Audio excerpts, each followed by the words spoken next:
Ce trimestre, dans le panel de l'école du Sable 3 ABN, nous étudions un sujet merveilleux, l'amour de Dieu et sa justice. La leçon 3 aujourd'hui s'intitule « Plaire à Dieu ». Si vous avez votre Bible, un stylo, du papier à disposition, vous en aurez besoin. Et si vous n'avez pas encore votre guide d'études bibliques pour adultes, allez sur treeabnsabbatschoolpanel.com et vous pouvez cliquer sur le lien et en télécharger un. Ou bien, allez à votre église adventiste du 7e jour la plus proche. Ils seront heureux de partager avec vous une leçon. Rejoignez-nous, ça va être un moment passionnant.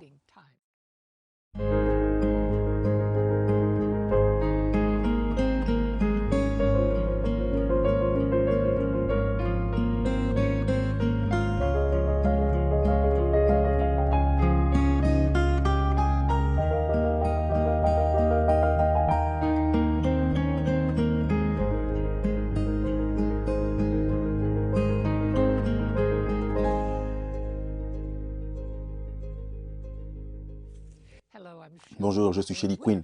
Nous sommes ravis que vous nous ayez rejoints pour le panel de l'école du sabbat de 3 ABN. Aujourd'hui, c'est la leçon numéro 3, plaire à Dieu.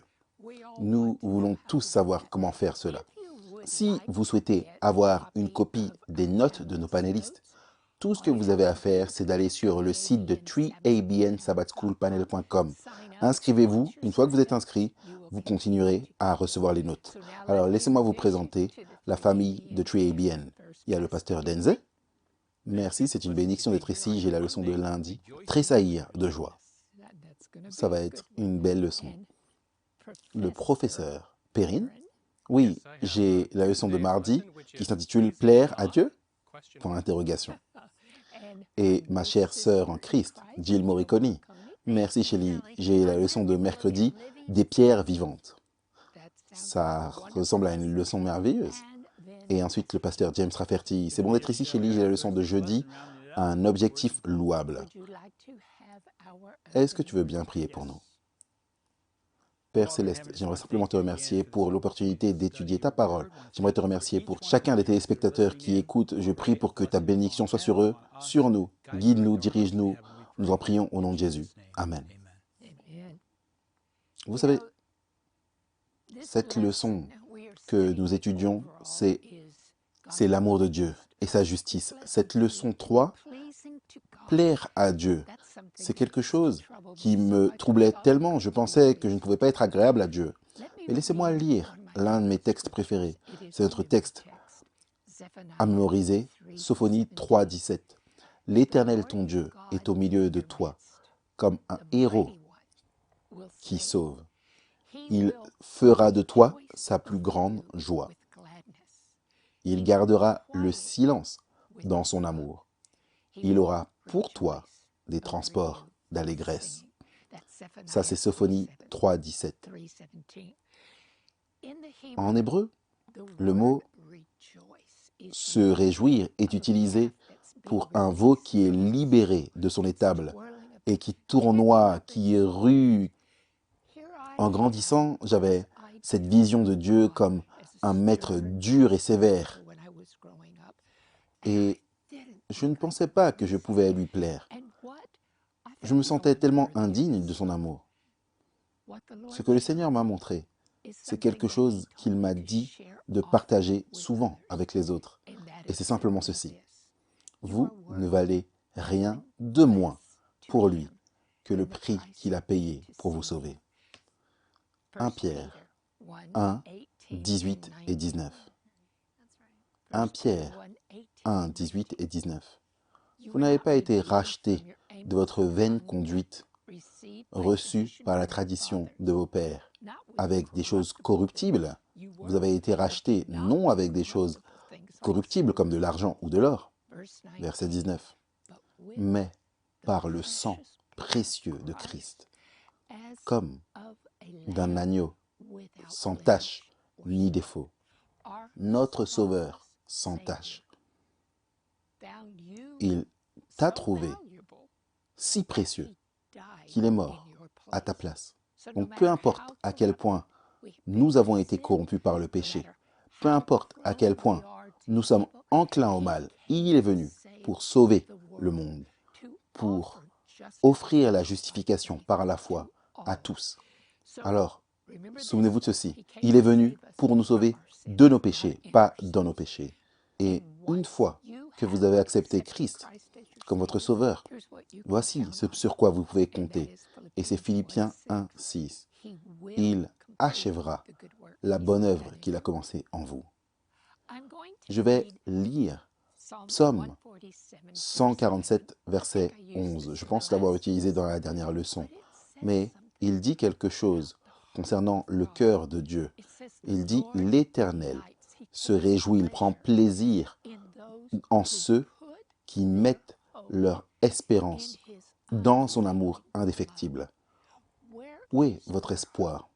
Tu sais, pour moi, maintenant que je comprends l'amour de Dieu, vous savez, nous l'aimons seulement parce qu'il nous a aimés en premier. Et maintenant que je comprends son amour, mon cœur déborde d'espoir. Écoutez ce que Paul a écrit aux Thessaloniciens, 1 Thessaloniciens 5, 23 et 24.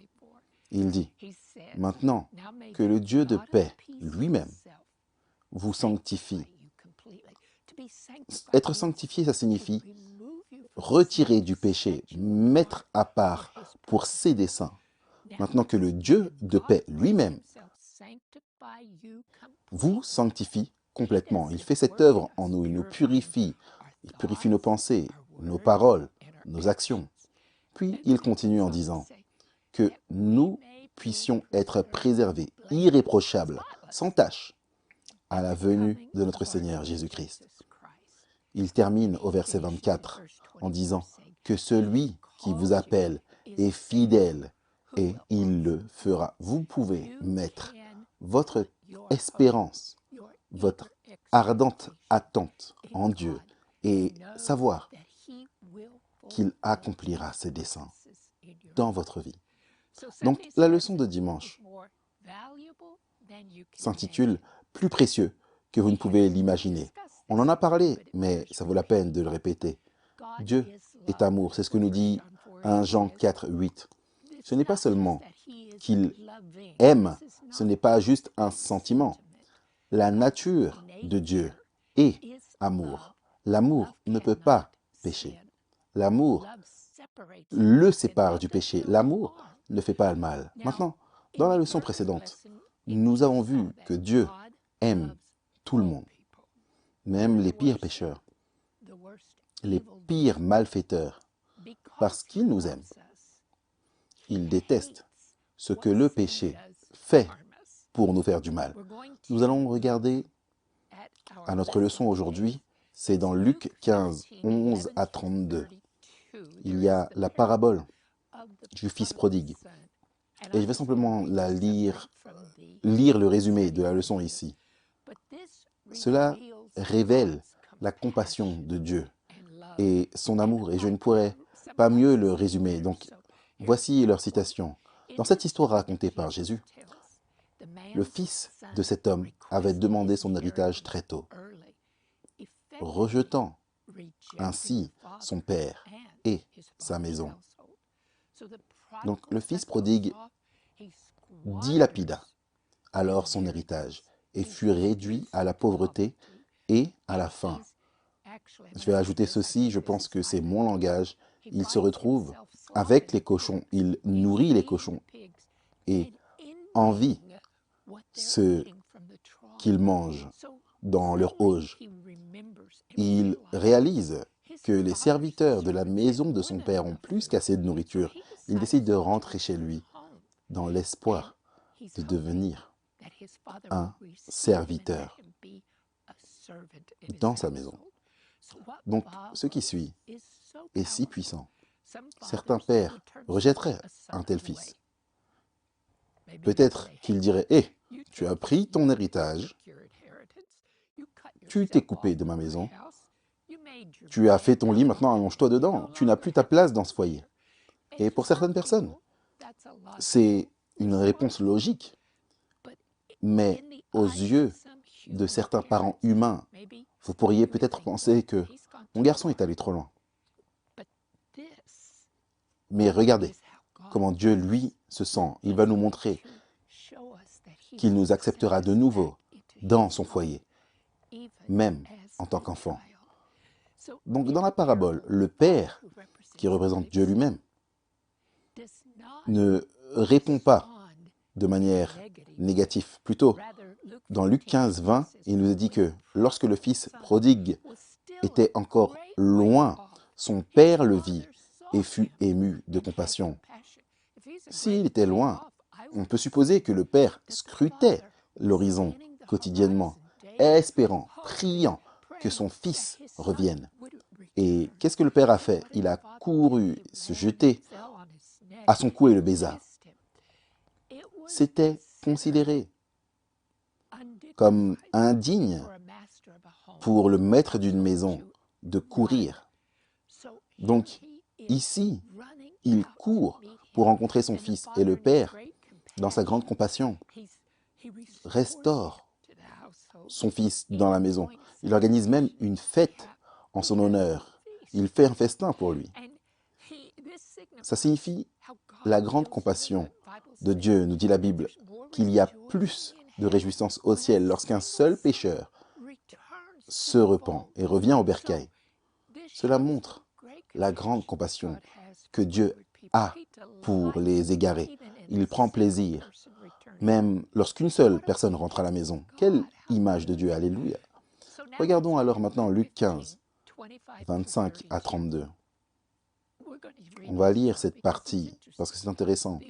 Le fils aîné a entendu les festivités. Il est entré à la maison pour découvrir pourquoi son père avait organisé une fête. Et le père lui explique, « Ton frère est rentré sain et sauf. » Quelle est la réaction du fils aîné? Il est en colère. Il souligne qu'il a toujours obéi au commandement de son père, mais que son frère vient de quitter le foyer, dilapider l'héritage avec des prostituées. Et le fils dit, « Regarde ce que tu fais pour lui. Moi, j'ai toujours obéi, tu ne m'as jamais organisé une fête. » Vous savez quoi? Ce genre de rivalité entre frères est difficile à comprendre. Vous savez, c'est basé au moins en partie sur l'injustice, n'est-ce pas? Luc 15, 31, le père répond au fils aîné, « Mon enfant, tu es toujours avec moi, et tout ce que j'ai est à toi.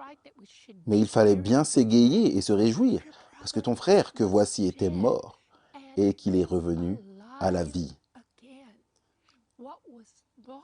Parce qu'il était perdu, et qu'il est retrouvé. » Vous savez, vous pensez à ceci. Nous avons un héritage qui est stocké au ciel. Si nous sommes en Christ, nous sommes héritiers de Dieu, co-héritiers avec Jésus-Christ. Alors, qu'est-ce que cette partie de l'histoire nous enseigne concernant la réaction du frère aîné? Les concepts humains d'équité ne commencent pas à saisir la profondeur de l'amour de Dieu. Ça, c'est l'évangile. Vous savez, c'est l'évangile que nous étudions tout ce trimestre. L'amour de Dieu et la justice. Sa justice. Dans la parabole du fils prodigue, le fils est désespéré, affamé, il marche faiblement vers le père. Le père court à sa rencontre et met sa plus belle robe sur lui. Et lorsque nous nous tournons vers Jésus, peu importe à quel point notre état est malade de péché, devinez quoi? Il place sa robe de justice sur nous. Il court, il nous embrasse de ses bras d'amour et il nous réconcilie dans la famille. Amen, loué soit le Seigneur. Quel encouragement. J'apprécie vraiment ça. Je m'appelle John Denzel, nous sommes maintenant à la partie de lundi, tressaillir de joie. Et la leçon nous dit, aussi difficile que cela puisse être pour nous d'imaginer, tout le monde est d'une valeur inestimable devant Dieu. C'est vous, c'est moi. C'est incroyable. C'est pourquoi il se réjouit du salut d'une seule âme. Quelle pensée, c'est incroyable. La leçon nous dit d'aller dans Sophonie 3.17, la sœur Shelley l'a lu. Je vais revenir un peu pour avoir quelques bouchées de choses délicieuses. On va commencer dans Sophonie 3.14. Pousse des cris de joie, fille de Sion. Pousse des cris d'allégresse, Israël. Réjouis-toi et triomphe de tout ton cœur, fille de Jérusalem. Pourquoi? L'Éternel a détourné tes châtiments. Il a éloigné ton ennemi. Le roi d'Israël, l'Éternel, est au milieu de toi. Tu n'as plus de malheur à éprouver. Il est parlé d'une délivrance, il est parlé de Dieu qui vient sauver son peuple.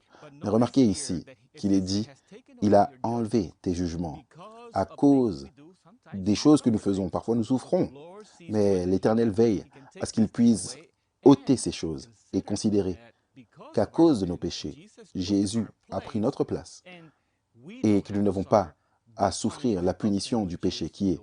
Le salaire du péché, c'est quoi? La mort, c'est ce que nous dit la Bible. Maintenant, allons dans le verset 16. En ce jour-là, on dira à Jérusalem, ne crains rien, Sion, que tes mains ne s'affaiblissent pas. Verset 17, l'Éternel, ton Dieu, est au milieu de toi, comme un héros qui sauve. Il fera de toi sa plus grande joie. Il gardera le silence dans son amour et il aura pour toi des transports d'allégresse. Des paroles magnifiques, des paroles magnifiques. Je vais aller de l'avant. Là, je vous ai lu la version New King James. Maintenant, j'aimerais vous lire la version King James. Regardez ce qui est dit. L'Éternel, ton Dieu, est puissant au milieu de toi. Il dira qu'il se réjouira de toi avec joie. Il se reposera dans son amour. Il se réjouira de toi avec des chants. C'est magnifique à considérer que Dieu, comme il vous a sauvé, il chante par rapport au fait qu'il vous ait sauvé, parce qu'il est si heureux, il se réjouit avec joie. Maintenant, regardons cette partie où il est dit, il se reposera dans son amour. Il se reposera dans son amour, et c'est très intéressant. Alors que j'ai recherché cela, il est parlé de repos, mais en fait, il est parlé également de repos dans l'amour, comme d'un délice suprême. Finalement, je t'ai sauvé, je t'ai. C'est comme s'il se réjouissait tranquillement, il est satisfait. Je t'ai sauvé, tu es à moi, et tu es en sécurité. Et c'est ce que nous sommes. Lorsque le Seigneur nous sauve, nous sommes en sécurité, et rien ne peut nous nuire, rien ne peut nous arriver, à moins que le Seigneur ne le permette, pour une raison quelconque, alors que nous sommes sur cette terre. Et si le Seigneur permet quelque chose, c'est selon Romains chapitre 8, verset 28, pour notre bien, pour notre bien. Allons et considérons le chant de l'Éternel. Vous savez, j'ai entendu des gens chanter des chants de réjouissance. Il y a de la joie, il y a du bonheur à cause de tout ce qui a causé cette joie. Et Dieu, bien sûr, nous voyons que Jésus raconte une parabole concernant la brebis qui s'enfuit et qui est sauvée. De la même manière que Dieu se réjouit d'un seul pécheur qui se repent que des 99 autres qui n'ont pas besoin de repentance. Il y a de la joie, non seulement parce que le Seigneur a de la joie, les anges ont de la joie. Tout le ciel se réjouit lorsque quelqu'un est sauvé. Et je loue simplement le Seigneur. Ce sabbat dernier, je parlais à quelqu'un et cette personne m'a dit que je suis de retour avec le Seigneur. Et vous pouviez voir la luminosité dans les yeux de cette dame alors qu'elle m'a dit qu'elle était de retour avec le Seigneur. Loué soit le Seigneur pour cela. Ésaïe 62, verset 5. Regardez les paroles ici. Comme un jeune homme s'unit à une vierge, ainsi tes fils s'uniront à toi. Et comme la fiancée fait la joie de son fiancé, ainsi tu feras la joie de ton Dieu. Regardez l'image peinte ici, comme un époux avec son épouse se réjouit. Dieu se réjouit de toi. La même idée est présentée dans Ésaïe 65, verset 19. Je ferai de Jérusalem mon allégresse et de mon peuple ma joie. On n'entendra plus le bruit des pleurs et le bruit des cris.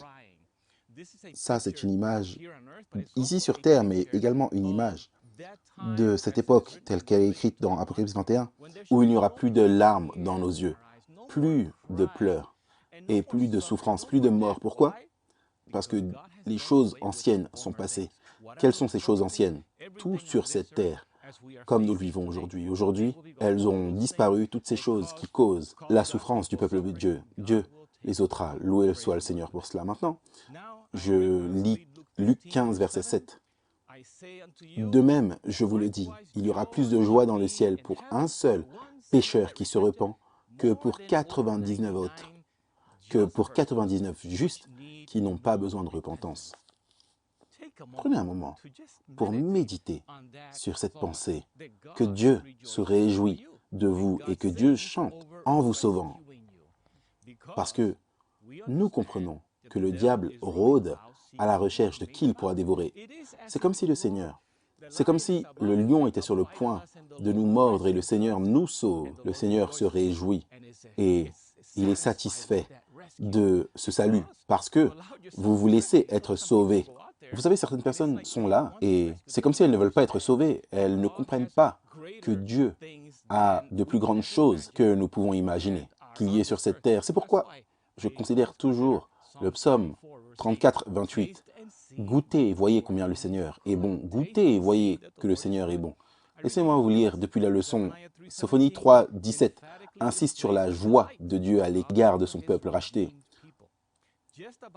À peu près tous les mots qui décrivent la joie et le plaisir en langue hébraïque sont emballés dans ce seul verset, décrivant le plaisir de Dieu pour son peuple racheté. C'est comme si aucun de ces termes ne suffisait à décrire la joie de Dieu ce jour-là. Remarquez aussi là où Dieu se trouve selon ce verset, au milieu de son peuple. Cela indique que Dieu va combattre, repousser quiconque essaye de s'en prendre à vous. Je pense qu'on en a parlé dans une autre leçon, nous avions Jérusalem, Jérusalem. Combien j'ai voulu vous rassembler comme une poule rassemble ses poussins sous ses ailes. Et il fut un temps où nous avions des poulets chez nous. Et l'une des poules, on ne pouvait pas la trouver pendant un certain temps. Mais quelques jours plus tard, il y avait comme 13 petits poussins. Et elle était près de ces poussins. Et j'ai vu l'une des autres poules arriver. Et cette mère est allée, elle a mis tous ses poussins sous ses ailes. Et elle les a couverts, protégés. Et c'est ce que Dieu veut faire avec toi. C'est ce que Dieu veut faire avec chacun d'entre nous. Et c'est ce que Jésus, voilà pourquoi il se lamente. Je voulais vous rassembler. Je voulais vous avoir ici, près de moi, à côté de moi. Mais vous ne vouliez pas. C'est quelque chose de terrible. Et vous savez, quand nous parlons du fils prodigue, le fils prodigue, de son propre choix, a décidé de partir. Il a décidé de partir. Mais la brebis perdue est perdue. Elle a commencé à aller ici et là, et s'est perdue. Elle ne savait pas comment revenir. C'est pourquoi j'aimerais lire. Je vais sauter Ézéchiel 34. Des magnifiques paroles qui commencent au verset 11. « Car ainsi parle le Seigneur, l'Éternel. Voici, j'aurai soin moi-même de mes brebis et j'en ferai la revue. Comme un pasteur inspecte son troupeau quand il est au milieu de ses brebis éparses. Ainsi je ferai la revue de mes brebis et je les recueillerai de tous les lieux où elles ont été dispersées au jour des nuages et de l'obscurité.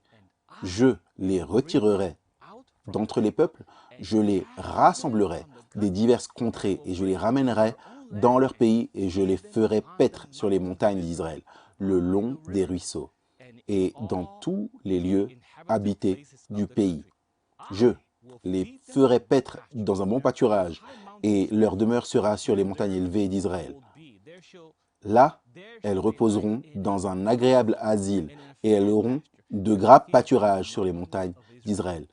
Dieu, il est dit au verset 15, « C'est moi qui ferai paître mes brebis et c'est moi qui les ferai reposer, dit le Seigneur l'Éternel. » Dieu vous aime et il veut faire ces choses pour vous et pour moi. Et je vous encourage à lui permettre de faire cela. Ainsi, il se réjouira en vous. Amen. Magnifique, magnifique image dans cette leçon. Restez à l'écoute, nous serons de retour dans 1 minute. C'est le temps du moment missionnaire de TreeABN. Bonjour, je m'appelle Greg Morriconi. Je suis si heureux que vous m'ayez rejoint pour le moment missionnaire de TreeABN. Je vous ai parlé de Dan qui vit hors du réseau, sans électricité, sans eau. Bien qu'il ait été élevé dans l'église, il a tourné son dos à la religion. Après une vie passée de vivre pour le plaisir, il a souffert de problèmes physiques majeurs et a commencé à ressentir un fort désir pour Dieu. Donc il a visité différentes églises, mais n'a remarqué que l'hypocrisie, pas les vrais croyants.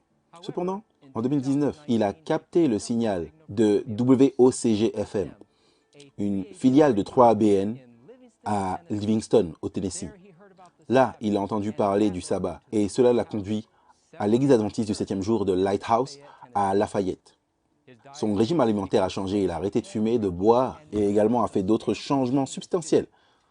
Alors qu'il étudiait sa Bible avec eux, il est tombé amoureux de Jésus et a été rebaptisé. Maintenant, Dan prêche à l'église environ une fois par mois. Il aime parler de Jésus et de ce qu'il a fait dans sa vie. Et il prend part au ministère dans les prisons. Il a même participé à un voyage missionnaire dans un orphelinat qu'il soutient au Kenya. Si la radio de Tuébien n'avait pas été là, je serais probablement mort, ou du moins perdu dans les ténèbres, sans aucun espoir, nous dit Dan. Merci à la radio de Tuébien, je suis devenu un adventiste du 7e jour et je suis tombé amoureux de Jésus. Loué soit Dieu. Rejoignez-nous la prochaine fois pour un autre moment missionnaire de Tuébien. Maintenant, nous sommes prêts à continuer cette merveilleuse étude avec la leçon de mardi.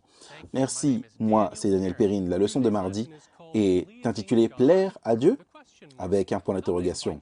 J'aimerais vous inviter à participer avec moi. J'ai été un enseignant dans le passé et j'aime que les gens participent avec ce que je fais. Donc, je vais vous demander de lever la main. Je sais que vous êtes assis dans votre salon, dans votre chambre, dans votre voiture, en train d'écouter la radio, mais j'aimerais que vous puissiez lever les mains en réponse à ces quelques questions. La première question est celle-ci.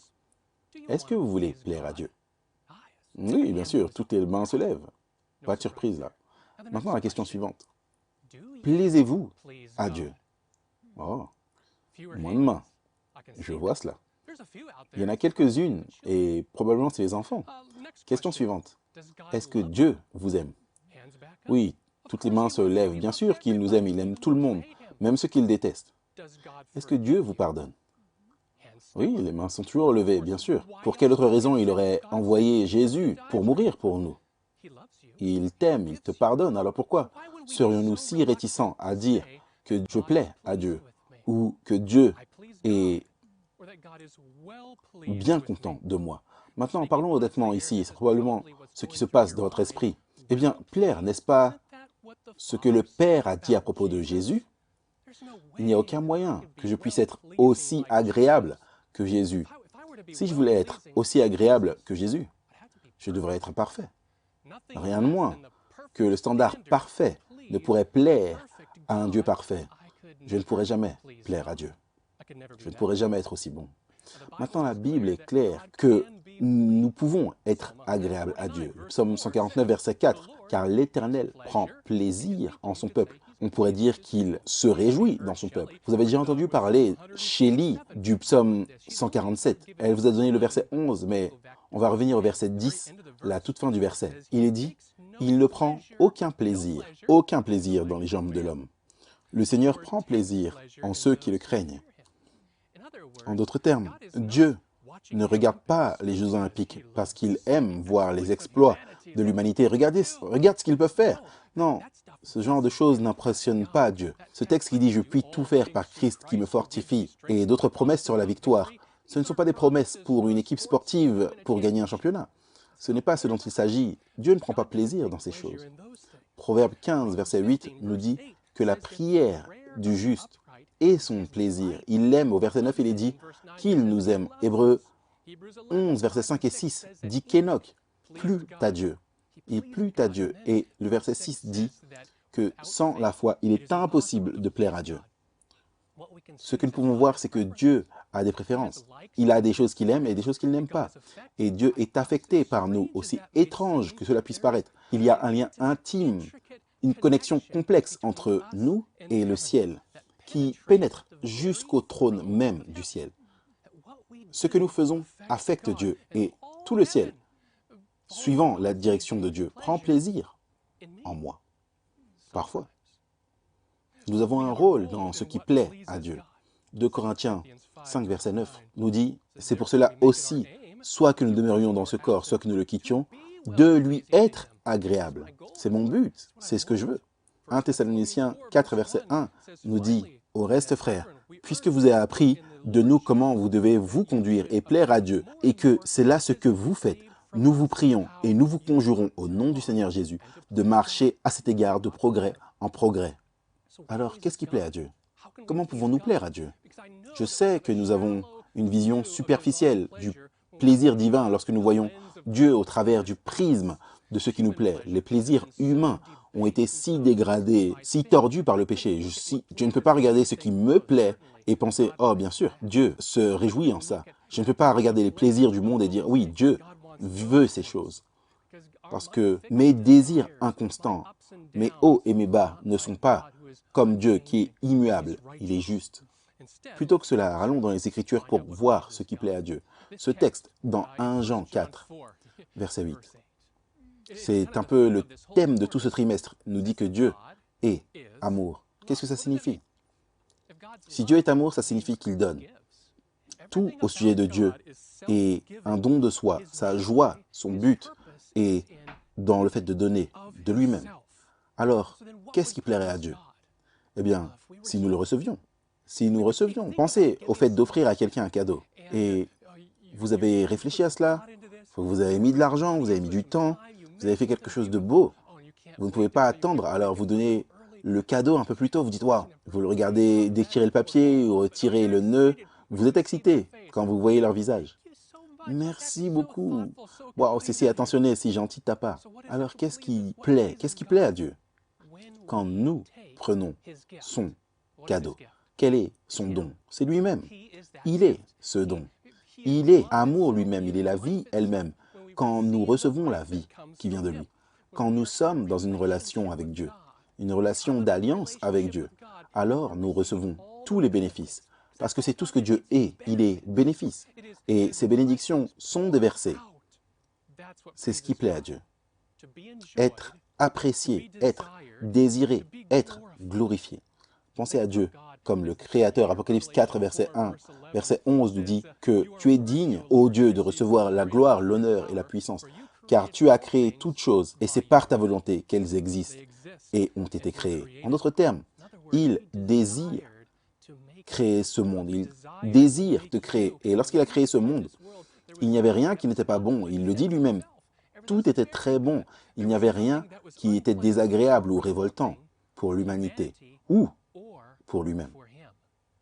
Il aimait cela. Il aimait les gens qu'il a créés. Il était content parce qu'il y avait une relation sans entrave où il pouvait déverser son amour et être reçu avec joie et allégresse. Le livre des Lévitiques décrit les sacrifices sur l'autel avec des mots comme « doux sauveur »,« doux arôme »,« agréable arôme ». Comment l'odeur de la chair qui brûle pourrait-elle plaire à Dieu? Quand ils ont fait ces sacrifices, ils agissaient avec la foi, attendant avec impatience, agissant avec foi, confiant dans la vie, la mort et la résurrection, et la puissance et le ministère de Jésus-Christ. Et ça, pour Dieu, ça c'est doux. Oui, ils m'ont reçu, ils m'ont pris, ils ont pris tout ce que j'avais à offrir. Et il est content parce que la relation avec lui est restaurée. Et qui il est, un canal de bénédiction, peut continuer à être reçu par nous. J'aime Psaume 16, verset 11. Il est dit, tu me montreras le chemin de la vie. Et quand ta présence se trouve la plénitude de la joie à ta droite, il y a des plaisirs pour toujours. Ça, c'est le jardin d'Éden restauré. Rien, si ce n'est du plaisir. Pas le plaisir du monde. On mélange tellement les mots. Nous sommes heureux d'être en sa présence. Et il est heureux d'être avec nous. Dieu a donné l'alliance. L'alliance est sa promesse pour nous. Et c'était son idée. L'alliance de Dieu est bonne parce que Dieu est bon.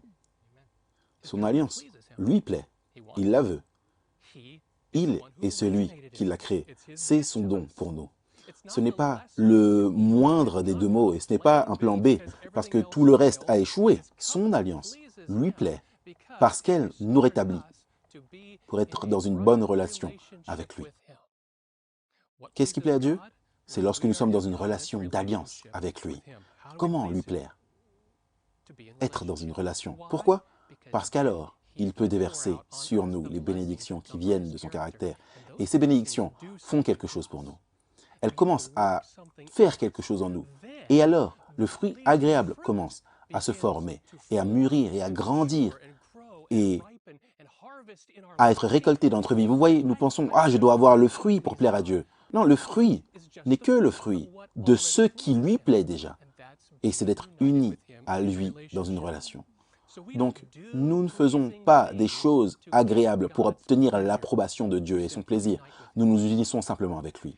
Et bien sûr, il y a des parties qui nous unissent, notre temps de prière et d'étude de la Bible, notre temps de méditation, notre fait d'apprécier les choses de la nature, d'apprécier la bonté qu'il déverse sur nous et nous recevons la miséricorde, le pardon qu'il donne.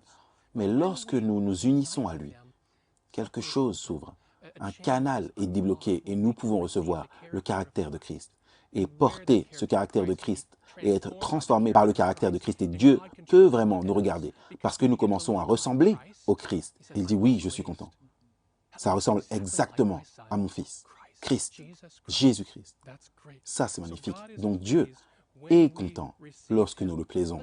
Écoutez, Jean 1, 12, je sais que ce texte a déjà fait partie de ce trimestre, mais comme beaucoup l'ont reçu, ils l'ont accueilli, il leur a donné le droit de devenir enfants de Dieu. Et en tant qu'enfants de Dieu, nous lui plaisons.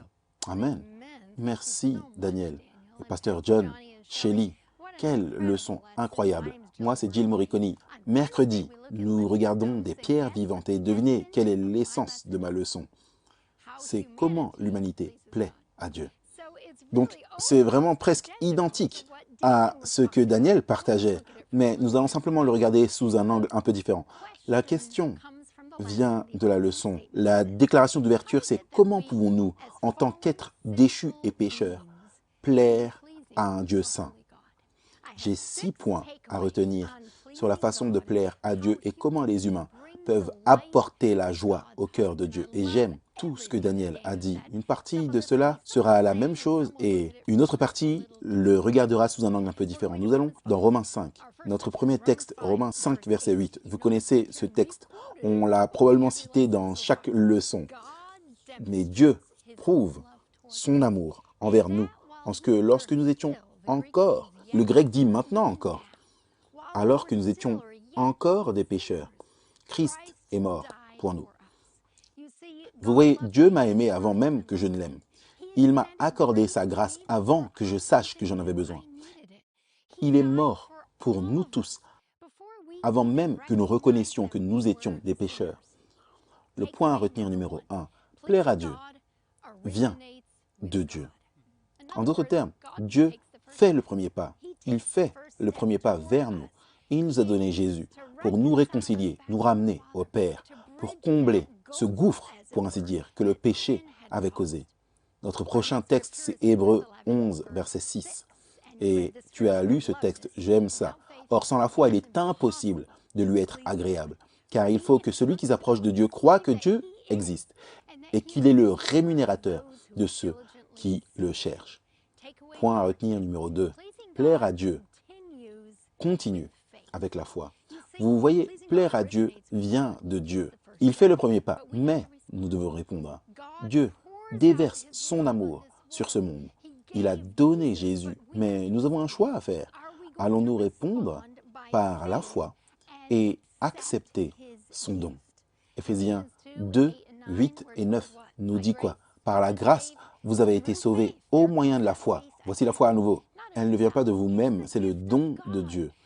Pas par les œuvres, afin que personne ne se glorifie, car le salut est un don. Mais c'est un don. Le sang de Jésus nous purifie de tout péché. Mais nous devons accepter cela par la foi. Notre prochain texte, c'est Romains 4. Romains 4, verset 3. Shelly, tu aimes ce texte. Qu'est-ce que dit ce texte? Abraham crut à Dieu. Ça, c'est la foi. Et cela lui fut imputé à justice. Ça lui a été compté, considéré, imputé à justice. Troisièmement, plaire à Dieu n'est possible que grâce à la justice de Christ. Sa robe blanche de justice, avec laquelle il nous couvre. Nous appelons cela la justice imputée de Christ. Ça, c'est la justification au moment où nous acceptons Jésus comme notre Sauveur. Nous confessons nos péchés, le sang de Jésus nous couvre. Sa justice est créditée, pour ainsi dire, à notre compte. Nous connaissons 2 Corinthiens 5, 21. C'est ce grand échange, on pourrait dire. Dieu a créé Jésus qui n'a pas connu le péché, afin qu'il soit péché pour nous, pour que vous et moi puissions recevoir la justice de Dieu en lui. Alors qu'est-ce que ça signifie?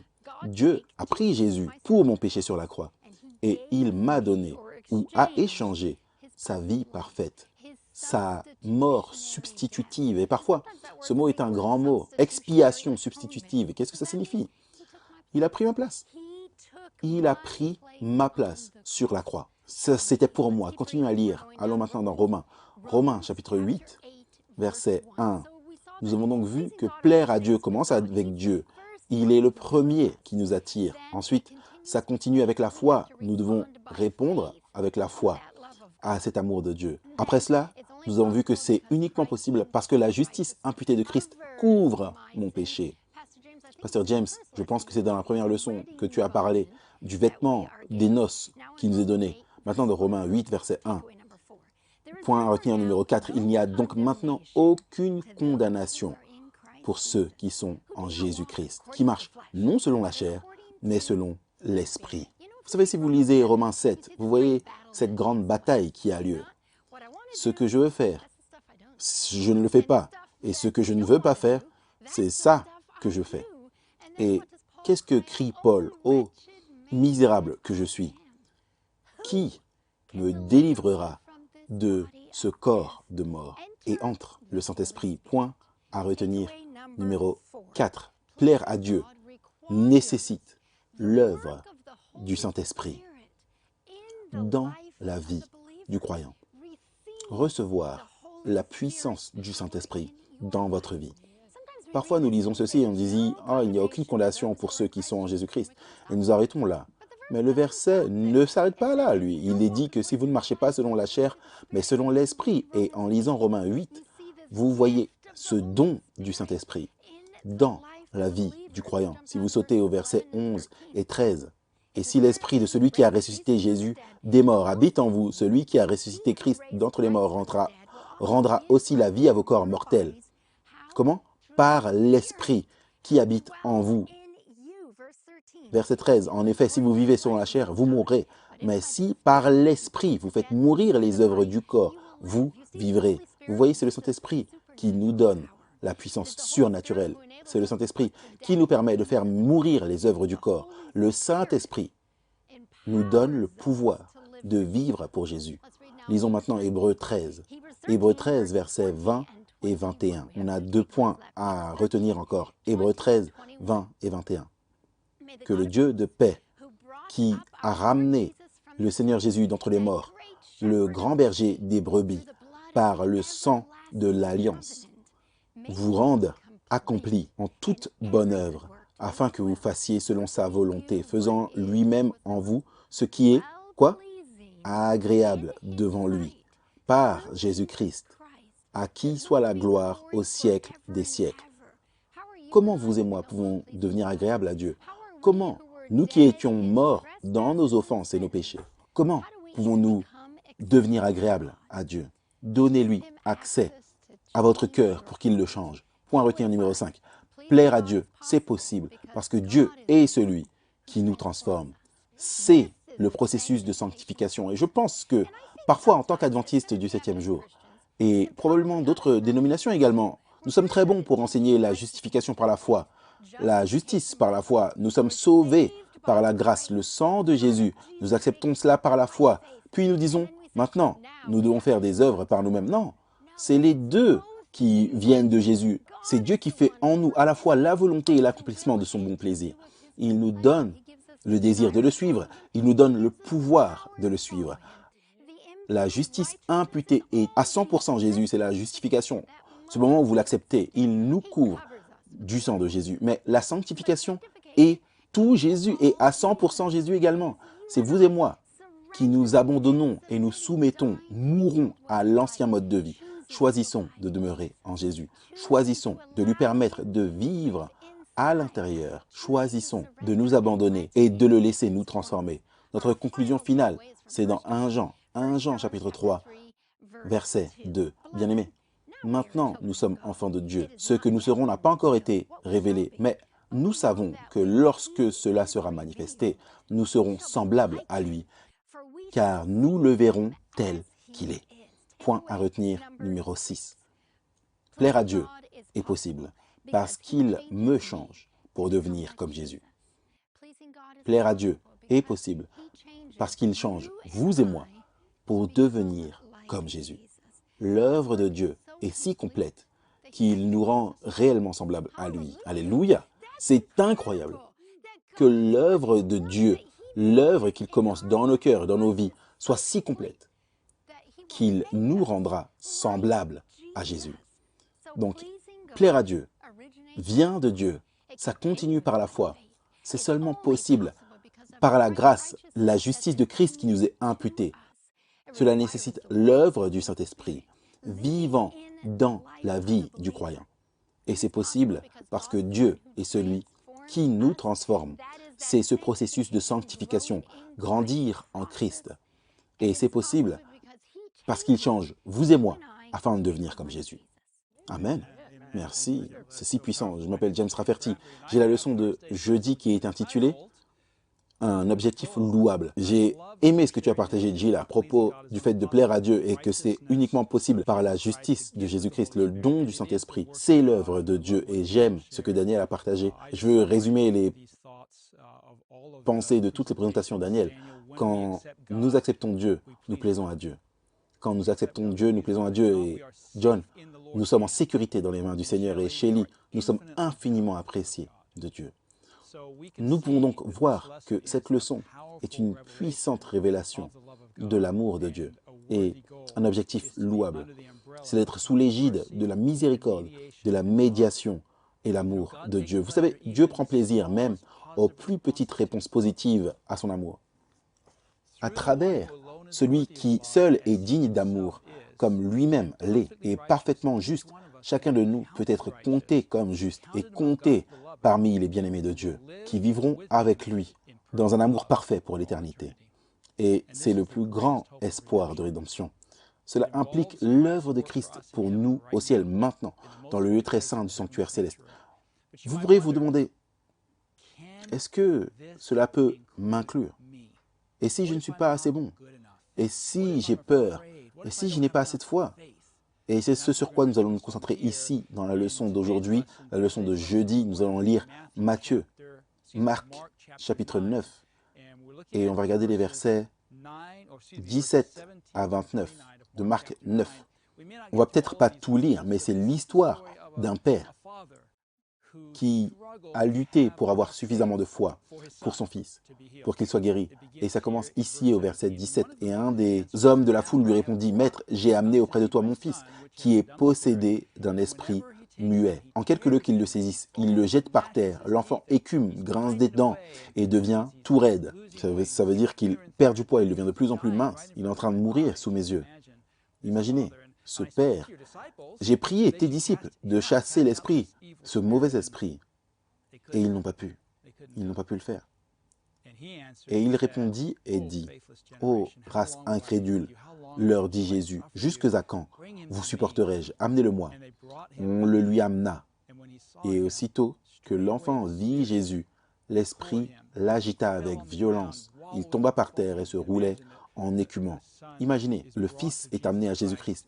Et vous avez cette attente qui va se produire. Jésus va faire quelque chose, les disciples ne pouvaient rien faire. Le Père doute si quelque chose peut être fait.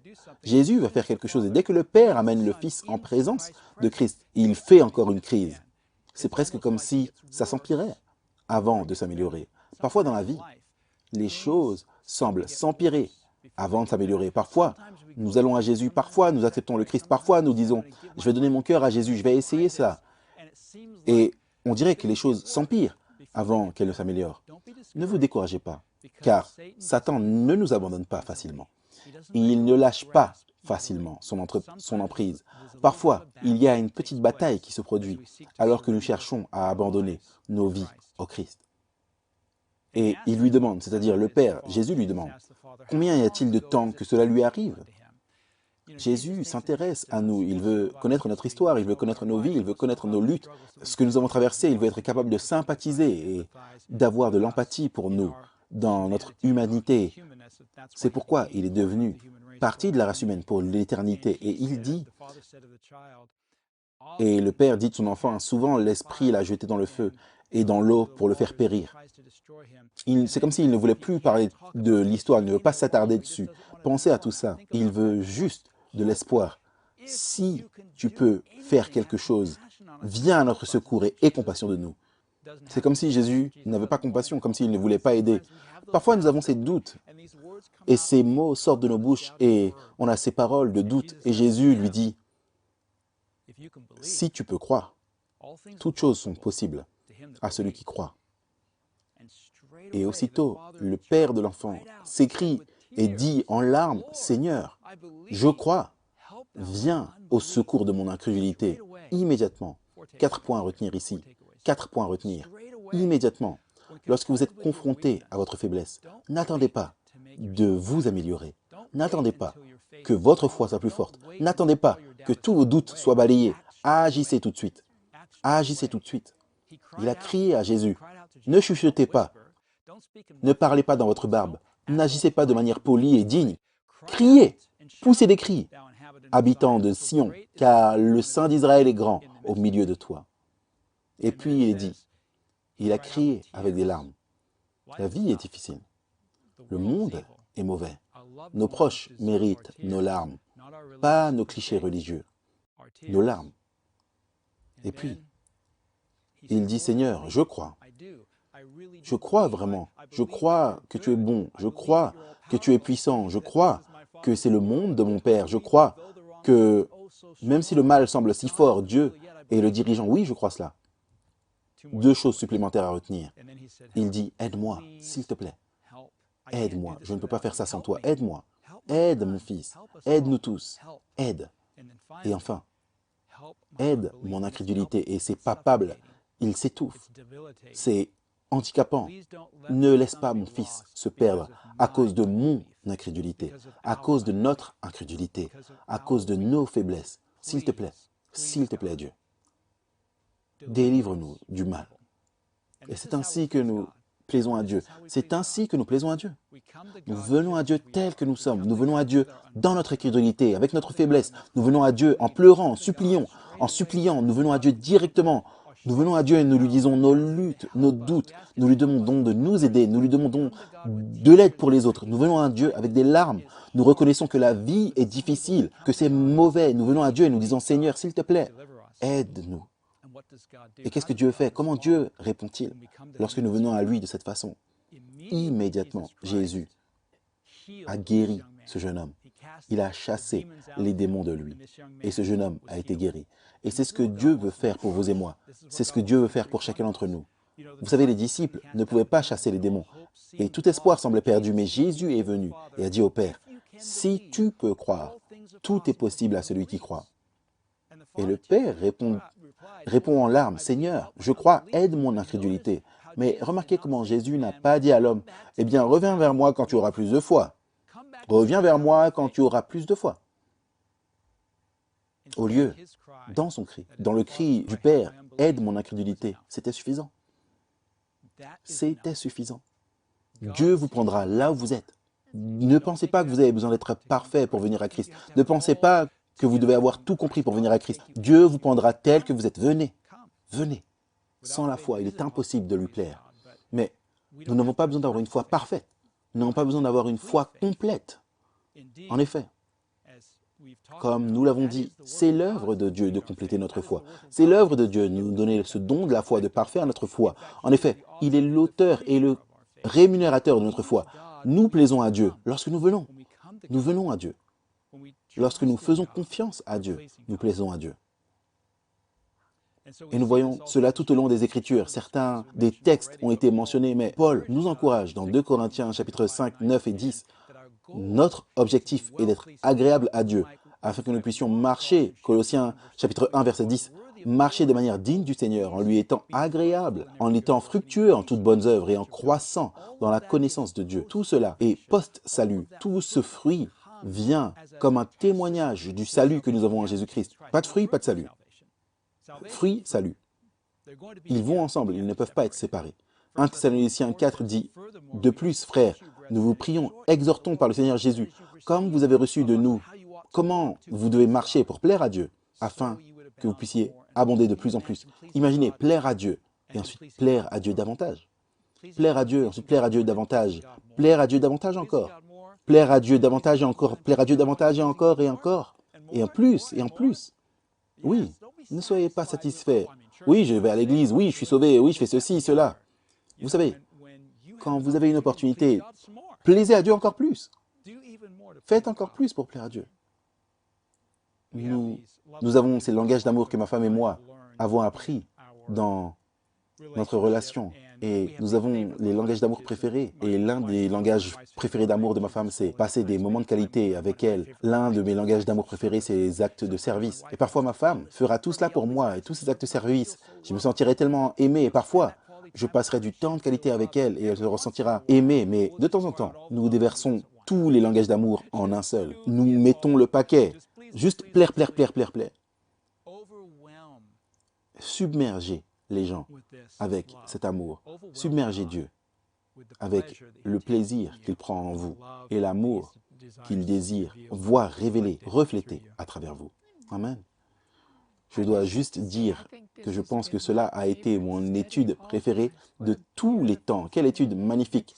Prenons juste quelques moments pour quelques pensées finales. Vous savez, il se peut que le diable vous ait convaincu d'un mensonge selon lequel vous n'êtes pas assez bon, vous êtes trop méchant pour que Jésus vous accepte. Mais s'il vous plaît, considérez qu'il a quitté le ciel, il est mort à la croix pour vous. Pensez qu'il ne vous acceptera pas? Ne croyez pas ce mensonge. Venez à lui tel que vous êtes. Vous serez accepté et il se réjouira de vous. Amen. Dieu, cela est agréable à Dieu lorsque nous acceptons Jésus-Christ et sa justice transformatrice. Alors, levons les mains encore une fois. Acceptez-vous Jésus-Christ et sa justice transformatrice. Amen. Vous plaisez à Dieu. Amen. C'est puissant. Je me rappelle de Jean 6, 37. Jésus dit, « Quiconque vient à moi, je ne le rejetterai jamais. » Alors venez à Jésus tel que vous êtes, avec tous vos péchés, vos faiblesses, vos questions, vos doutes. Il vous recevra et vous pardonnera, vous purifiera, vous transformera et vous rendra agréable à Dieu. Amen. L'une des choses qui plaît vraiment à Dieu, c'est si nous traitons les autres comme Dieu nous traite, plus nous voyons Dieu, plus nous plaisons à Dieu, plus nous serons capables de traiter les autres de la façon dont nous voyons et ressentons que Dieu nous traite. Amen. Réalisez-vous que tous ceux qui écoutent ma voix en ce moment, vous ne valez rien de moins que le prix que Dieu a payé pour vous avec le sang précieux de Jésus. Ne laissez jamais personne vous dire que vous ne valez rien. Dieu met une grande valeur sur votre vie et Dieu se réjouit en vous en chantant. La semaine prochaine, la leçon numéro 4, Dieu est passionné et compatissant. Prions ensemble. Notre Père céleste, saint, Abba Père, merci pour ton amour. Merci de nous aider à grandir dans la connaissance de toi et dans ta grâce. Nous t'aimons, nous te louons. Au nom de Jésus-Christ, nous te prions. Amen.